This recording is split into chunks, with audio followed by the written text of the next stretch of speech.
UP में BJP के ब्राह्मण विधायकों की बैठक को लेकर कलेश बढ़ चुका है। बीजेपी ने सख्त संदेश दिया है और चेतावनी दी है कि अगर दोबारा ऐसी घटना होती है, इस तरह का कोई कदम उठाया जाता है तो अनुशासनात्मक कार्रवाई की जाएगी। 3 दिन पहले उत्तर प्रदेश की राजधानी लखनऊ में यूपी में बीजेपी विधायकों की बैठक हुई। विधायक पीएन पाठक के घर, जिसमें 40 विधायक जुटे, इस जुटान का नाम सहभोज रखा गया, लेकिन जाति के नाम पर इस मीटिंग को लेकर हंगामा मच गया है। बड़ी खबर है कि बीजेपी ने इसको लेकर कड़ी आपत्ति जताई। बीजेपी के प्रदेश अध्यक्ष पंकज चौधरी ने जाति के नाम पर मीटिंग करने वाले विधायकों को कड़ी चेतावनी दी है। पंकज चौधरी ने कहा कि विधायक नकारात्मक राजनीति के शिकार न बने। इस तरह की बैठक बीजेपी के संविधान और आदर्श के खिलाफ है। वर्ग विशेष की राजनीति में पार्टी को विश्वास नहीं है। इस तरह की बैठक करने से समाज में गलत संदेश जाता है। अगर दोबारा ऐसा हुआ तो इसे अनुशासनहीनता माना जाएगा। तो नए प्रदेश अध्यक्ष पंकज चौधरी ने ब्राह्मण बैठक पर सख्त हिदायत दी है। नकारात्मक राजनीति का शिकार ना बने पार्टी के नेता। ये बीजेपी के संविधान और आदर्श के खिलाफ है। वर्ग विशेष की राजनीति में पार्टी को विश्वास नहीं है। ऐसा करने से समाज में गलत संदेश जाता है। दोबारा ऐसा हुआ तो अनुशासनहीनता माना जाएगा।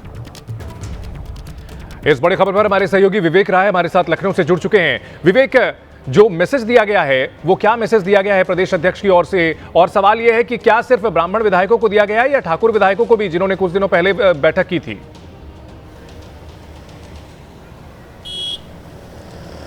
देखिए, बिल्कुल ब्राह्मण विधायकों की बैठक के बाद उत्तर प्रदेश में सियासी पारा बढ़ गया था और सियासी पारा बढ़ने के बीच में विपक्ष ने भी इस पर राजनीति शुरू कर दी थी। शिवपाल यादव ने तो यहाँ तक कह दिया था कि जो लोग उधर नाराज हैं वो इधर आ जाएं, हम सबको सम्मान दिलाएंगे और हमारी सरकार आएगी तब सबको सम्मान मिलेगा। इस तरीके की राजनीति शुरू हो गई थी और इसके बाद पंकज चौधरी की तरफ से ये बयान जो है आना अपने आप में तमाम अलग अलग उहापोह की स्थिति भी पैदा कर रहा है। हालांकि ये सवाल, एक तरीके से जो बयान है वो सीधा है कि इस तरीके की कोई भी जातिगत राजनीति ना हो और इस तरीके की राजनीति करने से नकारात्मक स्थिति जो है वो पैदा होती है। पर आपको बता दूं कि इस पर खुले तौर पर तो कोई ब्राह्मण विधायक अभी बात करने को तैयार नहीं है, पर जितने लोगों से ऑफ द रिकॉर्ड बातचीत हो रही है वो लोग इस जो प्रदेश अध्यक्ष की तरफ से जो कागजात जारी हुए हैं इसको लेकर के बहुत संतुष्ट नहीं है, क्योंकि इसके पहले जब कुटुंब की बैठक हुई तब इस तरीके के कोई कागजात जारी नहीं किए गए, कोई स्पष्ट निर्देश नहीं जारी किए गए और उसके बाद जब दूसरे समुदाय ने, या ये कहा जाए कि जब ब्राह्मण समाज ने बैठक करी तो इस तरीके के कागजात जारी किए गए।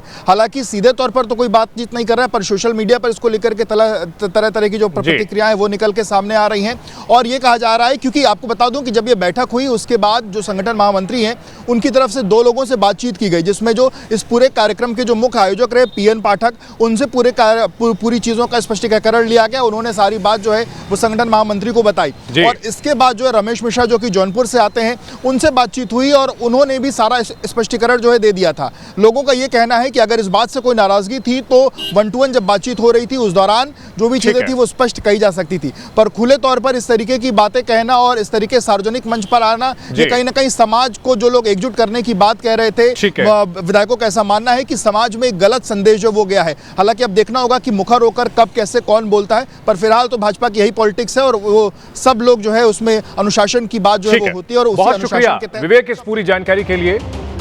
तो पार्टी अध्यक्ष की ओर से यह कहा गया है कि जाति आधारित राजनीति ना की जाए।